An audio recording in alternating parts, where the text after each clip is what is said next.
তো বন্ধুরা দেখতে পাচ্ছে আজকে উর্মিলা কিন্তু জিরে গরম করছে, তাই তো উর্মিলা? কেন?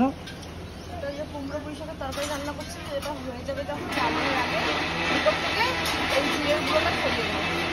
গরম করছে কেন? গরম করে মিক্সিতে মিশাই করবো, গরম করলে মানে ফ্লেভারটা খুব ভালো হয়। ও মানে মিক্সি দিলে ভাঙতে গুঁড়োটা ভালো হবে, তাই তো?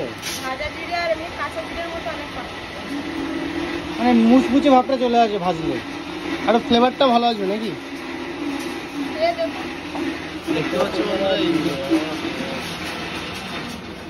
মানে কতক্ষণ ভাজতে হবে উর্মিলা? বেশিক্ষণ না, এই দেখুন হয়ে গেছে।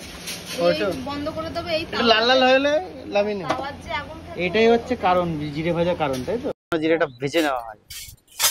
তো চলো বাই। কিছু কিছু সবজিটা জিরে ভাজা দিলে খাবারের স্বাদ মানে স্বাদটা আরো ভালো হয়। বেড়ে যায়। আমরা যেমন লাউ বলো বা এরকম কুমড়ো পুঁই শাক এরকম বিভিন্ন সবজি আছে যে তার মধ্যে জিরে ভাজা দিই।